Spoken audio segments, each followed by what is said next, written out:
Welcome back to the deep dive.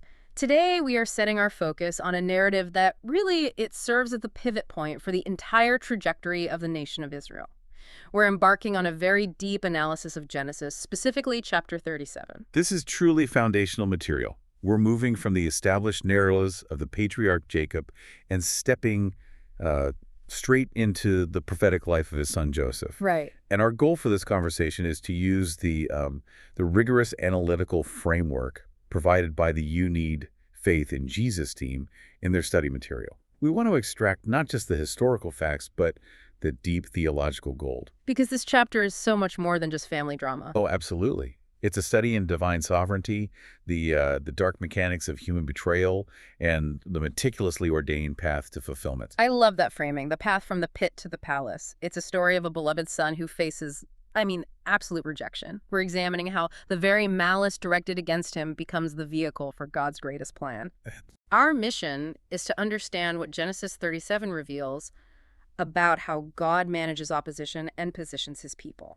And we begin at the very opening of the narrative, which immediately sets up this critical theological tension. Let's look at Genesis 37, verse 1. I'll read it, and we'll be following the King James Version as we do with all our source references. Genesis 37.1. And Jacob dwelt in the land wherein his father was a stranger, in the land of Canaan.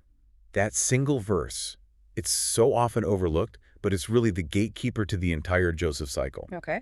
The study material from the UNFIJ in Jesus team emphasizes that this statement marks the formal commencement of the final narrative section of Genesis. What we see here is a contrast in status. Jacob has dwelt, which implies a form of settledness, of permanence. Right, like he's putting down roots. Exactly. In the land where his father Isaac and grandfather Abraham were only strangers, or, sojourners. So, on the surface, it seems like the covenant promise is finally stabilizing. They're settling into Canaan. That's the exact illusion the text creates. But the reality is much more complex. While Jacob feels settled, the promised land is not yet truly possessed. The covenant remains a promise, yet to be fully realized. And this apparent stability is about to be just completely shattered. Completely. Because we know the family is shortly going to be removed entirely, taken into Egypt for over 400 years. So this sense of dwelling, yet remaining fundamentally unsettled, is where the study material finds a brilliant parallel. And that's the link to the New Testament believer's position. Precisely. The analysis draws a direct line to the book of Hebrews, framing this experience as the ongoing state of the believer. The reference is Hebrews 11.9. It says, "By faith he sojourned in the land of promise, as in a strange country, dwelling in tabernacles with Isaac and Jacob, the heirs with him of the same promise." Okay, let's unpack that concept of covenant tension for a minute. So, we as believers, we are heirs of the spiritual promise. We're citizens of the kingdom. We're dwelling in the promises of God's word. Yet the physical, earthly reality often leaves us feeling like strangers, like we're unsettled or in a state of temporary dwelling. Exactly. The core insight here is that stability in the spiritual realm does not guarantee comfort in the physical. Jacob felt settled, yet the crucible was about to begin. And this dual state, holding a promise while navigating immediate turmoil, it establishes the deep theological background before the narrative shifts entirely to Joseph. It sets the stage for the great trial. That context is crucial. Now we move into the immediate family dynamics, which are, a powder keg waiting for a spark, starting with the establishment of Joseph's character in verse 2. And the pivot is immediate. Though it's titled The Generations of Jacob, the focus shifts instantly to the 17-year-old son. Genesis 37.2. These are the generations of Jacob. Joseph, being 17 years old, was feeding the flock with his brethren, and the lad was with the sons of Bilhah, and with the sons of Zilpah, his father's wives. And Joseph brought unto his father their evil report. The text establishes Joseph's distinction very early. He isn't just working alongside his brothers. He is specifically with the sons of the concubines, Bilhah and Zilpah. And the study places significant emphasis on that final clause. Joseph brought unto his father their evil report. Right, and for many modern readers, or just in human terms, that sounds like tattling. It sounds like a negative character trait. Why does this analytical framework view it so differently? That's the critical correction the study provides. It argues that this is not petty gossip. It is a manifestation of righteous integrity that refuses to conceal sin. So he's drawing a line. A clear, necessary separation from the ungodliness he witnesses. We see the establishment of his prophetic character here. He refuses to participate in or stay silent about the sinful actions of his half-brothers. He is setting himself apart through moral action, which immediately isolates him. And in doing so, he becomes an immediate typology of Christ. Just as Joseph testifies against the works of his brothers, well, the New Testament shows Christ testifying against the works of the world, Even the religious establishment. especially them. The scriptural support is explicit. The study references John 7:7, quote, "The world cannot hate you, but me it hateth, because I testify of it, that the works thereof are evil."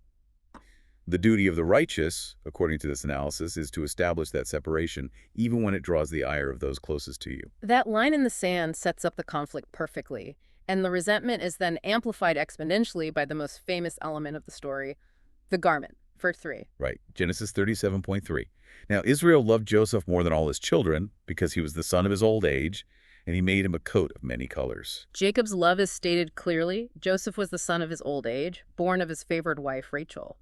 But the garment itself, the coat of many colors, that's the flashpoint.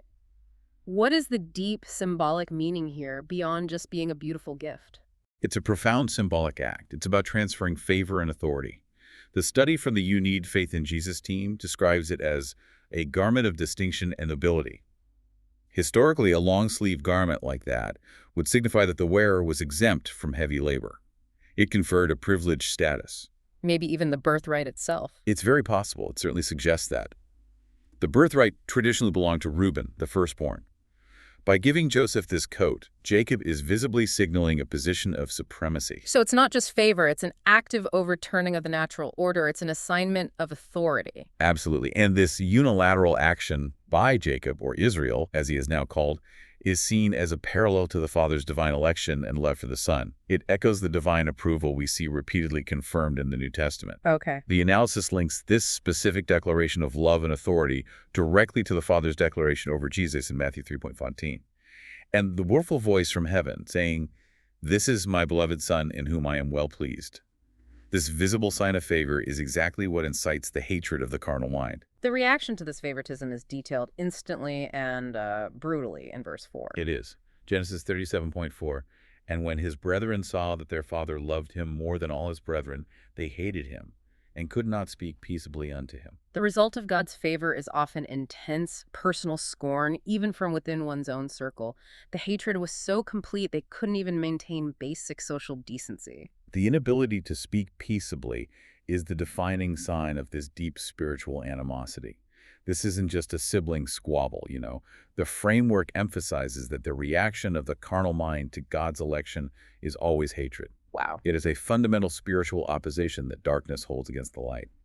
They could not reconcile their own lesser status with Joseph's divinely ordained supremacy. This sounds less like personal jealousy and more like the persecution of the righteous. The commentary sees this as mirroring the persecution of Christ. It does. They cite Psalm 69:4, which is a profound messianic prophecy. "They that hate me without a cause are more than the hairs of mine head." This is crucial because it frames the brother's hatred as being rootless. It wasn't based on any personal malicious act by Joseph, only on his favored status and his integrity.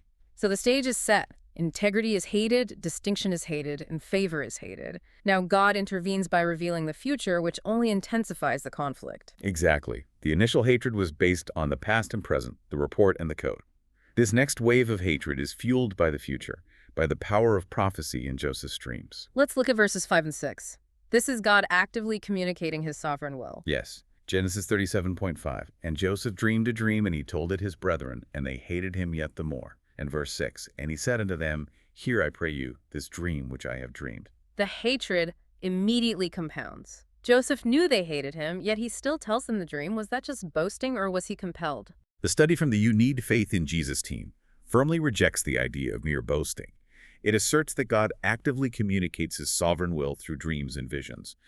They ground this in the prophet Joel, citing Joel 2:28, where it says, Your old men shall dream dreams, your young men shall see visions. Joseph's sharing of the dream, however naive it might seem, is interpreted as him being compelled by the spirit of prophecy. He had a message, and he had to deliver it, regardless of the consequences. Precisely. That is the mark of a true prophet, that divine urgency that prevents silence. They quote Amos 3:8. The lion hath roared, who will not fear? The Lord God hath spoken, who can but prophesy? Joseph is acting as a mouthpiece, and the message of this first dream is impossible to misunderstand. Genesis 37:7. For behold, We were binding sheaves in the field, and lo, my sheaf arose, and also stood upright. And behold, your sheaves stood round about, and made obeisance to my sheaf. It's clear agricultural imagery. It's rooted in their daily lives, but it carries immediate political and spiritual weight. The sheaves represent sustenance, the grain, the food. And the family unit itself. Yes. And Joseph's sheaf, standing upright while the others bow, is a transparent prophecy of his future exaltation. It's fulfilled when they come to him for food in Egypt. So the analysis highlights that this imagery foreshadows salvation coming only through God's chosen vessel. It does. This is a perfect Christological type. The study points out that their need for sustenance will force their obeisance, which foreshadows the ultimate bowing before Christ. You see that fulfillment anticipated in Philippians 2:10, that at the name of Jesus, every knee should bow. Submission is mandatory for life. And the brothers immediately get it. They aren't confused, they are enraged. This leads directly to the explosion in verse 8. Yes, Genesis 37:8. And his brethren said to him, Shalt thou indeed reign over us, or shalt thou indeed have dominion over us? And they hated him yet the more for his dreams and for his words. Their question, shalt thou indeed reign over us? That's a perfect summary of their outrage. They understood the claim to sovereignty completely. And their rejection here becomes a chilling prefigurement of the world's rejection of Jesus. The study connects this denial of authority to the refusal cited in Luke 19:14, where the citizens declared, We will not have this man to reign over us. This is where the hatred shifts into a threefold animosity, isn't it? It's not just hatred against Joseph, the person, anymore. No. It's against the dreams and his words, against the very revelation of God. That is the crucial insight from this text. The hatred is now a comprehensive rejection against the person, against the revelation, and against the testimony. The commentary notes that this is the standard response of the carnal mind to the gospel message itself. And as if to underline the point, Joseph immediately follows up with a second dream. This one expands the scope of his prophesied dominion. Verse 9. Genesis 37:9. And he dreamed yet another dream, and told it his brethren, and said, Behold, I have dreamed a dream more, and behold, the sun and the moon and the 11 stars made obeisance to me. So the first dream was earthbound, sheaves in a field. This one is cosmic. He's bringing the entire celestial sphere into submission. The scope expands exponentially, confirming the divine decree. As Joseph will later explain to Pharaoh, the repetition of a dream means the thing is established by God, and God will shortly bring it to pass. And this second dream encompasses the entire family. Jacob is the sun, the matriarchal position is the moon, and the 11 brothers are the stars.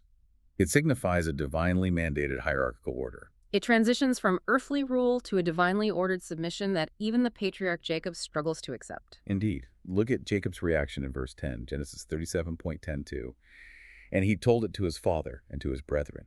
And his father rebuked him and said unto him, What is this dream that thou hast dreamed? Shall I and thy mother and thy brethren indeed come to bow down ourselves to thee to the earth? Jacob recoils. This is a man who wrestled with God and received a blessing, yet he can't fathom bowing to his own son. It's a powerful moment. Jacob, despite his maturity in faith, is viewing this spiritual authority through the rigid lens of natural order. A father does not bow to his son. The analysis points out that even mature believers can sometimes miss the new thing God is doing if they evaluate it solely by the rules of natural hierarchy. But his reaction isn't the same as his son's. The text makes a critical distinction in verse 11. It does. Genesis 37:11. And his brethren envied him, but his father observed the saying. That distinction, envy versus observation, that's everything in this chapter. It defines the reaction of the carnal mind versus the spiritually sensitive heart. It's the difference between destructive action and quiet waiting. The brothers react with envy, which the study from the You Need Faith in Jesus team calls a destructive work of the flesh. Envy is blind. It sees a blessing on another and demands their destruction. But Jacob, despite his initial confusion, recognizes the fingerprints of God on the revelation. He observed the saying. He reserved judgment. The study draws a parallel to Mary, the mother of Jesus, who received these revolutionary, almost scandalous revelations. That's right. They link Jacob's observation to Luke 2:11, which notes that Mary kept all these things and pondered them in her heart. Envy demands that God's plan conforms to our expectation. Observation waits for God's plan to unfold, even if it contradicts the natural order. This sets the stage for the narrative's transition from spiritual tension to physical action. Joseph's obedience now places him directly on the path to betrayal. It is the journey from Hebron to Dothan, a perfect illustration of innocent obedience meeting divine providence. And the journey begins in a dangerous location, verse 12. Genesis 37:1. And his brethren went to feed their father's flock in Shechem. Why is Shechem so significant? It's not just a random place to feed sheep, is it? No, not at all. The study material stresses the historical weight of this place. Shechem was a place of danger and past sin. It was the site where his brothers Simeon and Levi had perpetrated a mass slaughter in Genesis 34. Their return to Shechem suggests a profound lack of spiritual prudence. It's an unstable, dangerous environment. And into this volatile and historically bloody location, Jacob sends his beloved son on a mission of peace, verses 13 and 14. Genesis 37.13-14. And Israel said unto Joseph, Do not thy brethren feed the flock in Shechem? Come, and I will send thee unto them.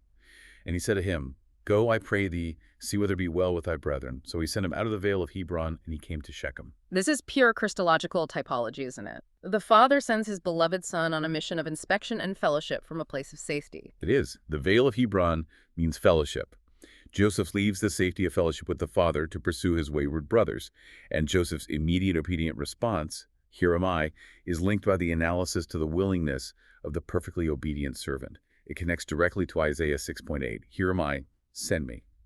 And this willingness mirrors Christ's ultimate purpose, as we see confirmed in Hebrews 10.7, Lo, I come to do thy will, O God. But the mission runs into a problem. Joseph gets to Shechem, and his brothers are gone. He's wandering, lost, and this is where providence, in a mysterious form, steps in. Verse 15. Genesis 37.15. And a certain man found him, and behold, he was wandering in the field. And the man asked him, saying, What seekest thou? Joseph is astray. The mission could fail right here, but the divine timeline has to be maintained. And the intervention of this anonymous figure, this certain man, is classified by the study material as divine providence in operation. The analysis suggests this figure is likely an angel, a ministering spirit sent to ensure that the prophecy is fulfilled without delay.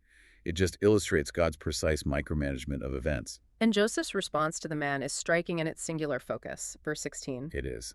Genesis 37.16, and he said, I seek my brethren. Tell me, I pray thee, where they feed their flocks. He's not seeking comfort or food or direction home. His entire mission remains fixed on his treacherous brothers. This persistence reflects the relentless love of God pursuing the sinner. He's driven solely by the commission his father gave him. The man then provides the exact location, Dothan, which becomes the site of the conspiracy. Verse 17. Genesis 37.17. And the man said, They are departed hence, for I heard them say, Let us go to Dothan. And Joseph went after his brethren and found them in Dothan. And Dothan means two wells, or law. So his obedience leads him straight to the place where he will be judged by the law of his brother's envy. The irony is profound. Every step Joseph takes, driven by obedience, moves him closer to the fate his brothers planned. It proves that God's plan unfolds through perfect timing, utilizing every human step toward the destined purpose. He's walking into his betrayal, but he's truly walking into his destiny. The story now moves from preparation to the ultimate act of betrayal. The conspiracy to murder is triggered by a single sight. Yeah, the wicked don't need proximity to plot. They only need sight of the object of their malice. Verse 18. Genesis 37.18. And when they saw him afar off, even before he came near unto them, they conspired against him to slay him. The commentary from the You Need Faith in Jesus team highlights that the sight of the coat, the symbol of favor, triggers an immediate premeditated murderous intent.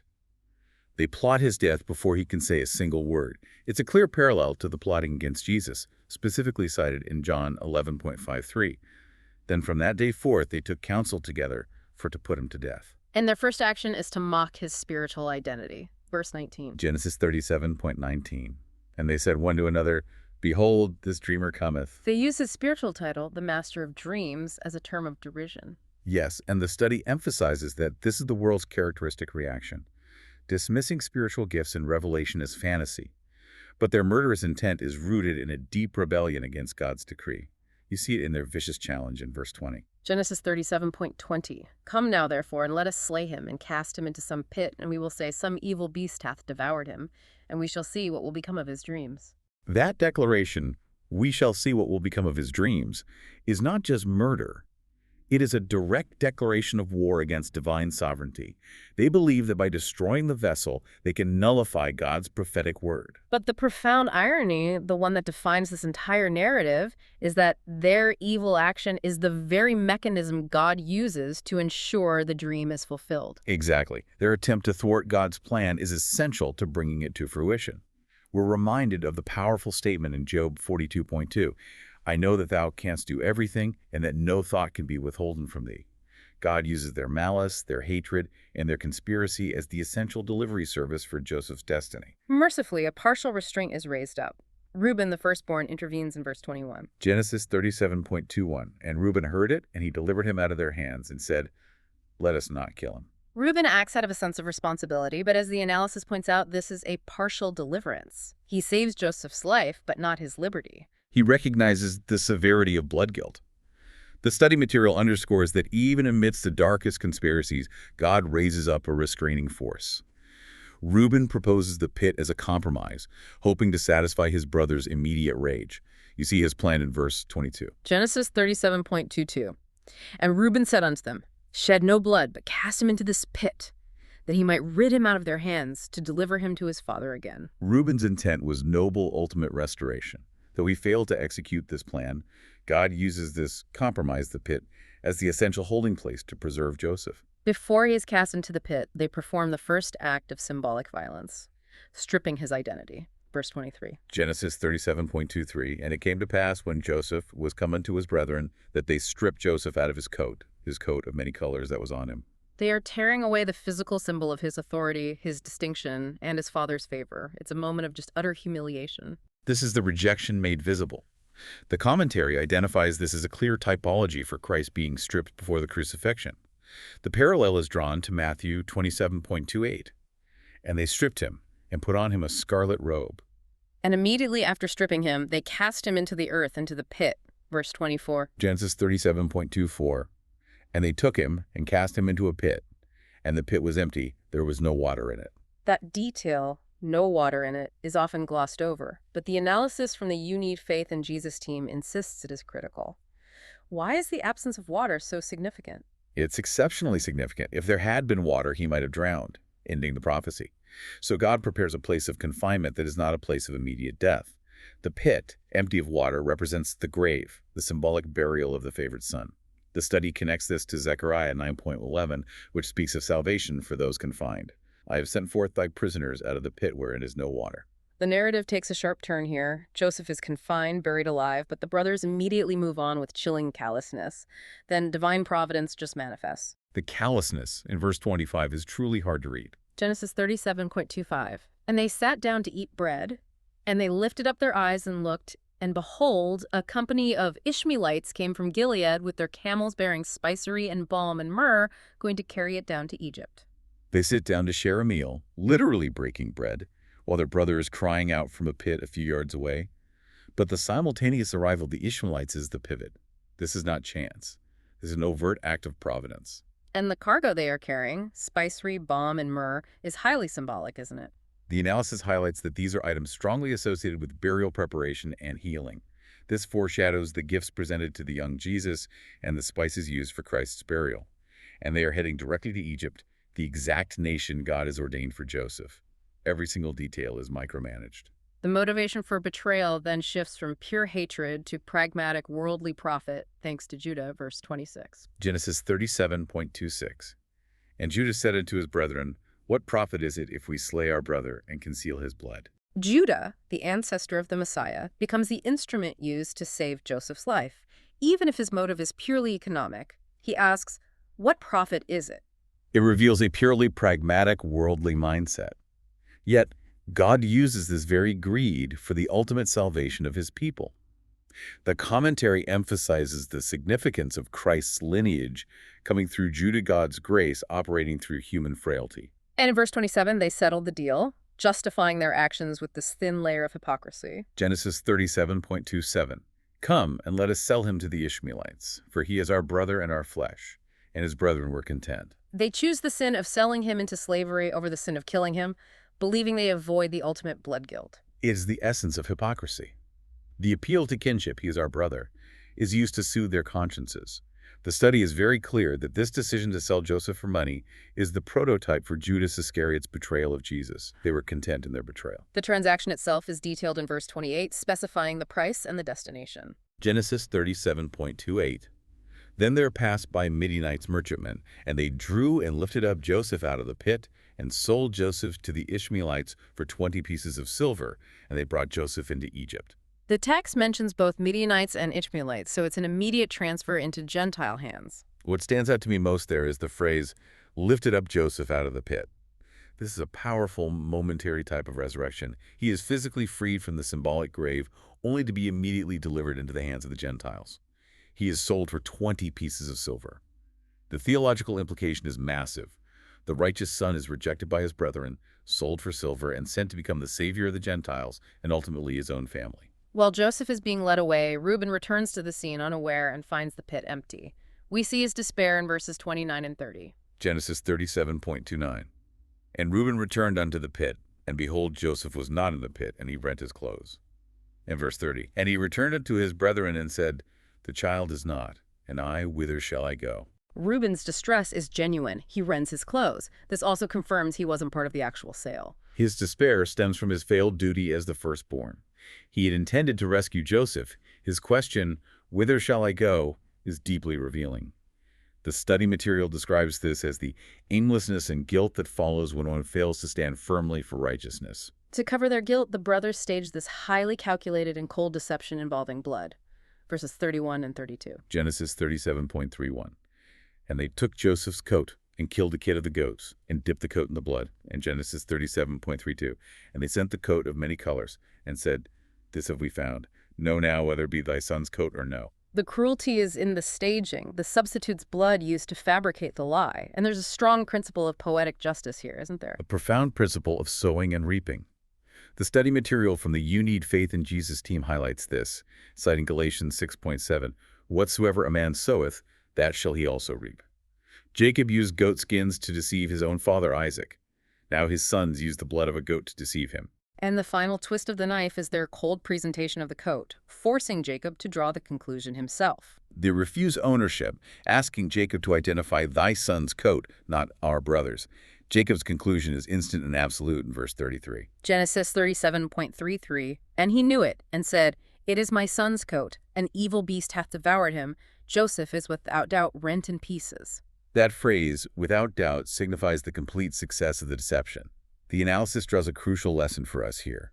The enemy often tries to convince us, without doubt, that God's promises are dead when, in fact, the dream is merely hidden for a season. Jacob enters a period of intense, unconsoled mourning, verses 34 and 35. Genesis 37:34. And Jacob rent his clothes and put sackcloth upon his loins and mourned for his son many days. Verse 35. And all his sons and all his daughters rose up to comfort him, but he refused to be comforted. He said, for I will go down into the grave unto my son mourning. The staggering hypocrisy of the sons rising up to comfort a grief they intentionally cause is almost unbearable. It is. Their attempt at comfort is empty. Jacob's refusal to be comforted portrays the hopelessness of man without the revelation of resurrection life. He's mourning a loss that hasn't actually occurred. Yet the chapter concludes not with Jacob's mourning, but with the practical reality of Joseph's strategic positioning, verse 36. Right. Genesis 37:36. And the Midianites sold him into Egypt unto Potiphar, an officer of Pharaoh's and captain of the guard. The narrative ends not in death, but in divine placement. Potiphar is an officer of Pharaoh, highly placed, and captain of the guard literally translates to the chief of the slaughterers or executioners. Joseph is placed in the house of a powerful man who deals in life and death. Why is that specific placement so strategically important? Because it places Joseph immediately adjacent to power, authority, and critically the prison system, which will become his next proving ground. This looks like a complete tragedy, but the study concludes this is the strategic positioning of God working perfectly. This is confirmed by Psalm 105.17. He sent the man before them, even Joseph, who was sold for a servant. The circumstances were evil, but the placement was divine. That concludes our detailed verse-by-verse breakdown. Now, let's pivot hard into the so what. Let's synthesize the major theological truths and the practical applications that the study material has distilled from Genesis 37. Right, because understanding this chapter is essential. It establishes the foundational pattern for God's redemption story. The first, most powerful truth is divine election and sovereignty. This chapter is a masterpiece demonstrating that God chooses Joseph for leadership. But more importantly, he utilizes the absolute worst actions of men, betrayal, envy, murder to bring about his sovereign plan. It's the ultimate paradox. The brothers acted purely out of malice, yet their malice became the means of fulfillment. Sovereignty means God's purpose is unstoppable. The entire narrative anchors back to Genesis 50.2a. But as for you, ye thought evil against me, but God meant it unto good. That is the defining theological statement of the Joseph narrative. The second truth is the profound typology of Christ. This pattern is unmistakable. Joseph serves as a complete prophetic outline of the Passion story. He's the beloved son, hated by his brethren without a cause. He's stripped, sold for silver, and cast into the pit, symbolizing the rejection, passion, and burial of Christ.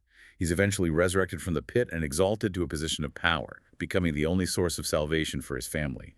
It's a prophetic map. The third truth involves revelation via dreams. This speaks directly to how God communicates his will. The study from the UNFIJ in Jesus team emphasizes that God actively communicates his will through spiritual means. This requires spiritual sensitivity. Jacob observed the saying, but it inevitably creates a profound division with the carnal mind, which the brothers exhibited. The fourth truth concerns the corrosive nature of envy. It moved from thought to murder almost instantly. Envy is revealed here as a murderous spirit. It started as unchecked resentment and grew into a full-blown conspiracy. It blinded their consciences completely. The analysis challenges us to recognize that envy requires active eradication from the heart. The fifth truth underscores providence, the hand of God guiding every single step. This illustrates God's precise micromanagement of events. The appearance of the certain man, the location of Dothan, the cargo of the traders, the placement in Potiphar's house. Nothing is left to chance. Joseph's journey is not a random walk of misery. It is a divinely plotted course. And finally, the sixth truth highlights the blood contrast, the contrast between deception and redemption. The blood of the goat was used to deceive and conceal sin. It's the blood of falsehood. It stands in direct, sharp contrast to the substitutionary blood of Christ, which is shed to reveal truth and cleanse sin. That structural understanding provides the theological foundation. But the purpose of these studies is always to transition to action. Let's move to the life application, the specific, practical steps. This is the now what do I do with this section. The first application is fundamental. Trust in the unseen hand. This challenges you, the listener, to trust in God's sovereignty when you're facing personal betrayal and apparent hopelessness. The lesson is that the path to the palace often necessitates a trip through the pit. The practical step here is refusing to allow your current circumstances to judge the truth of God's plan. If Joseph had judged his destiny by the state of his stripped coat and empty pit, he would have concluded the dream was a lie. The second action item: endure suffering without retaliation. This requires adopting the discipline of the Spirit-led life. Joseph's response is critical. His silence in the pit and his later lack of retaliation is a profound lesson. The study links this directly to 1 Peter 2.23, who when he was reviled not again, but committed himself to him that judgeth righteously. We are called to commit our suffering and judgment to God. That is exceptionally difficult when you have been genuinely and deeply wronged. It demands total reliance on God's justice. The third practical step focuses internally. Sanctify the heart against envy. We learned that envy in the brothers grew from jealousy to conspiracy and murder. The challenge for you is to proactively allow the Holy Spirit to remove this root of bitterness from your own heart before it causes devastation. This requires self-examination. If envy could drive the sons of Jacob to sell their brother, then we must recognize its power to corrupt any heart. And the final practical step: remain faithful in the trial. This offers assurance to anyone in their own metaphorical pit. The core promise from this narrative is that no pit is deep enough to hide us from God's purpose. The circumstances may scream that all is lost, the coat is stripped, status is gone, but the favor of God on the Spirit cannot be removed. We must be assured that God is always strategically positioning us for deliverance. That framework is incredibly powerful. As we conclude, I feel we need to circle back to the emotional core of the story, Jacob's intense and prolonged grief. That is the perfect place to pause and reflect. Consider the depth of his mourning. Genesis 37.33 says he concluded, Joseph is without doubt rent in pieces. Jacob, the patriarch who wrestled with God, allowed the deception of the bloody coat to convince him that God's future promise was dead. He allowed physical evidence, the coat and the blood, to override the spiritual evidence of the dreams he had previously observed. Exactly. And this leads to our final provocative thought for you. How often do we, in our modern lives, allow a season of mourning over a failure, a betrayal, a lost opportunity, believing without doubt that the promise is devoured? when God is already outside of our immediate view, strategically placed that very situation in the hands of providence, preparing it for the next stage of fulfillment. Our lack of comfort often stems not from a lack of tragedy, but from a failure of resurrection faith, failing to believe that what looks like a death in the pit is actually a divine positioning for the palace. The pit is not the end of the story. It's just the necessary layover on the way to the ultimate destination. Your coat may be strict, but you've been strategically positioned. A profound and essential truth. This has been an incredibly comprehensive analysis of Genesis Tome 7. We sincerely appreciate the analytical depth provided by the You Need Faith in Jesus team in their study material. It gives us a framework not just for reading history, but for understanding the typology of Christ and the meticulous operation of divine sovereignty in our own lives. We encourage all our listeners to continue exploring how God consistently uses human failure and opposition for divine fulfillment. This story reminds us that God is always working. Until next time, keep exploring the source material and look for the strategic positioning in your own life.